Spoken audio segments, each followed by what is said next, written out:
In our last tutorial, we discovered how to add real-time updating to a map view to reflect the user's location.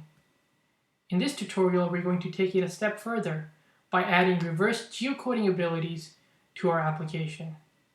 Reverse geocoding is the process in which we turn the latitude and longitude data into postal address values. For example, San Francisco, Road 123, California, United States. This allows the user to see human readable values as opposed to a bunch of numbers. With that being said, let's go ahead and dive right into the application. Once we get our location, down here in Location Manager, did update locations, we need to reverse geocode it. However, it's going to be very processing intensive if we do that every single time we get this location. So what we should do is only do that once a user clicks on the pin. And we can do that by implementing a new delegate method of MKMapView. And before we can do that, we need to specify ourselves as the MKMapViewDelegate. So let's go ahead and in ViewDidLoad and specify the MapViewDelegate.delegate is equal to self.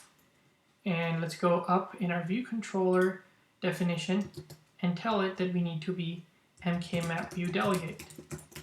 Now let's dive into MKMapViewDelegate and see what type of methods it provides us. And we'll see that it gives us a bunch of stuff, like for example, when the map did finish loading and when it started loading, as well as the rendering process of the map application. So it's very detailed. Now, what the particular method we are looking for is this one right here, MapView did select annotation view. And once we do that, once we implement that, we'll basically get a callback every time the user taps on that map view. So let's go ahead and implement that.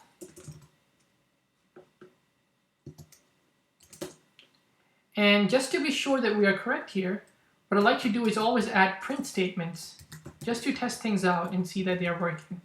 So let me go ahead and type anything, for example, tapped.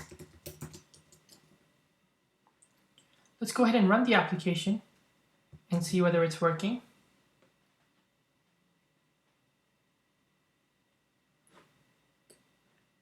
And I'm going to go ahead and tap the pin. And it looks like we got a log statement tapped. Yep, everything looks like it's hooked up nicely. And now we can go ahead and implement the reverse geocoding part of it. In order to do that, we need to use CL Geocoder. And as you probably would have guessed by the prefix CL, this is a class provided by Core Location. We simply call CL Geocoder dot reverse geocode location, and we pass in the location that we want to reverse geocode. Now notice that we can get this location from our location manager.location, and this holds a reference to the latest location that we have in our location manager. And it requires a completion handler. So let's go ahead and press enter on that. It's going to fill in anything. And here it gives us a list of objects that it will return, potential answers or potential locations that this location that we pass in corresponds to. And so we're going to call it locations. And then it also passes in an error object if this query that we are executing returns in an error. So the first thing, as always, we need to do as good citizens is to check whether there was an error returned or not. So we check if error is not equal to nil, then we simply print there was an error. Let's go ahead and build and run this, and it looks like it's working just fine. And what I want to see is if any errors are returned in this process. Let's go ahead and click it, and it looks like it was tapped. However, no error was returned. So that's a good sign. Now we need to going to the clause where the error returned is nil. In other words, our query was successful. So the first thing we need to do is we need to check if the locations returned are more than 0. In other words, some locations are returned. So we can do that by counting the number of objects in the locations array. If the count is bigger than 0, then we need to do something. Otherwise, we simply tell it print ln. We simply print out no locations returned.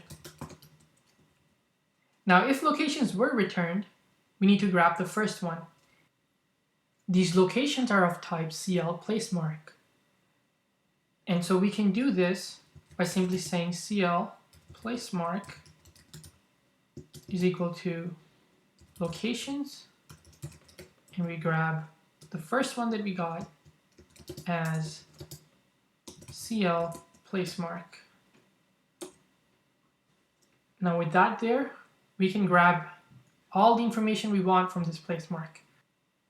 Let's go into CL placemark and see what kind of information it gives us. And we can see that it gives us a whole bunch of attributes. For example, the country this location is in, the state, and the city, and even the postal code. And so we can use all of this to display very detailed information about this location. In this particular case, we're going to go ahead and grab the country, saying placemark.country. We're going to grab the state by saying placemark.administrative area. And we're going to grab the city by saying placemark.locality.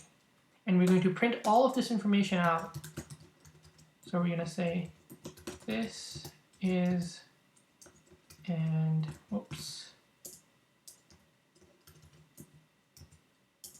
city, comma, state,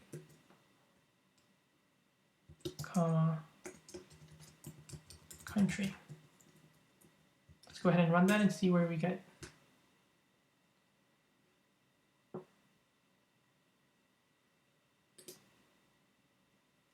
And there you go. This is San Carlos, CA, United States. The last thing we like to do is actually add this information inside the placemark title. So we can simply do that by saying annotation dot title is equal to, and we're going to copy that string that we got above, and we're going to paste that in there. Let's go ahead and actually let's leave that there, and let's go ahead and see what error we're getting. Yep. One important thing to note is that because this block is being run, every time we refer to an instance variable, we have to prepend it with self to be more explicit. And so let's go ahead and run this.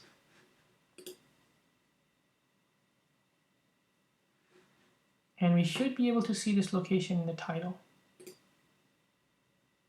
And there you go. We've got the entire string being displayed in the title. And that's it for this tutorial. I hope you learned and enjoyed how to get reverse geocoding information in iOS.